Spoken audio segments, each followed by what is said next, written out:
Bonjour à tous, comme chaque vendredi, on fait un tour d'horizon de votre actualité locale et aujourd'hui, on va vous aider à bien choisir votre sapin de Noël, reportage à la pépinière Delay à Vienne. Noël, c'est aussi des lumières et des guirlandes, la ville sera illuminée dès ce soir et puis on pense déjà à la réouverture des théâtres le 15 décembre prochain. À Vienne, les programmations sont lancées et vous pouvez déjà réserver. Tout d'abord, votre météo et votre week-end s'annonce bien hivernal. Surtout du côté des températures. La bonne nouvelle, c'est que le soleil fera de belles apparitions demain. Vous aurez quand même beaucoup de vent et ce sera encore le cas dimanche avec plus de grisailles et des températures encore bien basses. Avant de revenir sur votre sapin et les illuminations de Noël, on félicite Rima Pro Roman, la gérante du Mama Trotter à Vienne. Elle a reçu le prix Initiative au féminin dans la catégorie Impact, un concours régional organisé par les réseaux France Active et Initiative France. Il y avait 150 candidates pour 6 prix, donc bravo à elle. Je vous le disais en titre, la magie de Noël s'empare de la ville de Vienne. La mise en lumière devait commencer mardi 8 décembre. Finalement, le maire a décidé de l'avancer à ce soir, donc allez à vos fenêtres, ça vaut le coup d'œil. 800 projecteurs sont installés, 85 sapins décorés et il est demandé à tous les habitants de participer aux illuminations ce mardi en mettant des lumignons aux fenêtres. Vous le savez, certains mettent le paquet pour les décos de Noël, notamment cette famille à Condrieu. Voici un petit aperçu de la maison qu'ils décorent chaque année depuis 25 ans. La semaine prochaine, nous vous présenterons ce couple de passionnés de Noël. Noël, c'est surtout le sapin à décorer. Vous allez être nombreux à le faire ce week-end et attention, il faut penser à 2-3 choses avant de le choisir. La pépinière Delay installée rue Pipet produit 800 sapins par an. Écoutez le gérant Jean-Luc Delay. Alors pour choisir un sapin pour Noël, ça dépend un petit peu de la période à laquelle on s'y prend.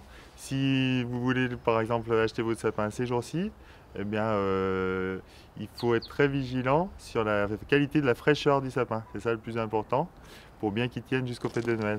Donc en fait, il faut qu'il ait un aspect bien doux au toucher et surtout luisant.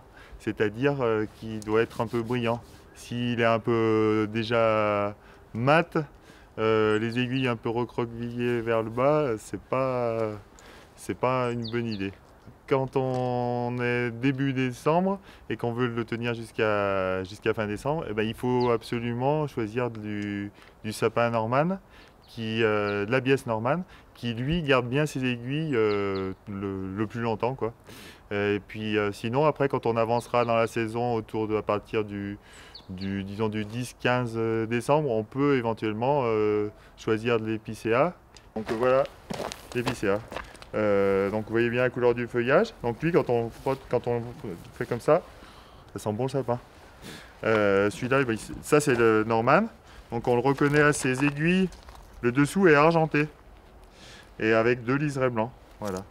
Ça c'est les 2 principales espèces qu'on commercialise et puis qu'on trouve chez tous les marchands de sapins.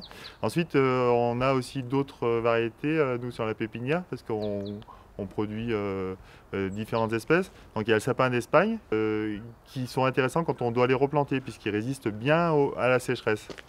Donc ça, c'est des petits arbres, c'est ce qu'on plante en pleine terre, et là, ils ont déjà 2 ans. Ça peut donner ça au bout de 6 ans. Et puis, pas uniquement du sapin. On fait toutes sortes d'autres arbres et arbustes. Et de manière générale, on n'utilise pas du tout aucun pesticide, donc ni de désherbant chimique, ni de fertilisant chimique. Alors, il ne faut pas le mettre trop près d'une cheminée. Les gens qui ont une cheminée qui font carburer pendant les fêtes, il faut mettre le sapin à distance, déjà pour ne pas mettre le feu au sapin et à la maison, mais surtout pour pas que le rayonnement le dessèche trop vite. Donc, loin des radiateurs brûlants et des cheminées. Les stocks sont pleins à la pépinière Delay rue Pipet, n'hésitez pas à aller y faire un tour.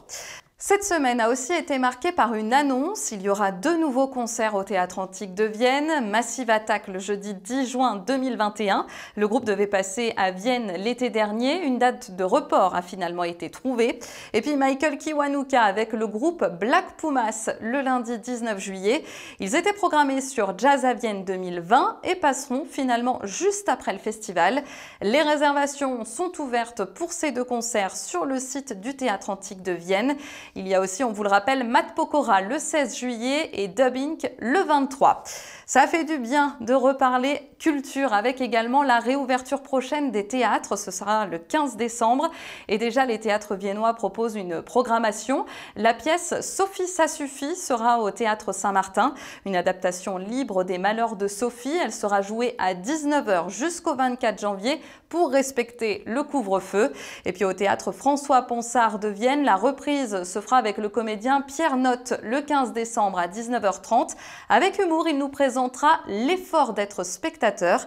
Il était initialement programmé le 6 décembre. Et enfin, le ténor Cyril Dubois devrait suivre le dimanche 20 décembre à 16 h. N'hésitez pas, les réservations sont déjà disponibles en ligne. Passez une très belle semaine et à vendredi prochain pour un nouveau Vienne Actu.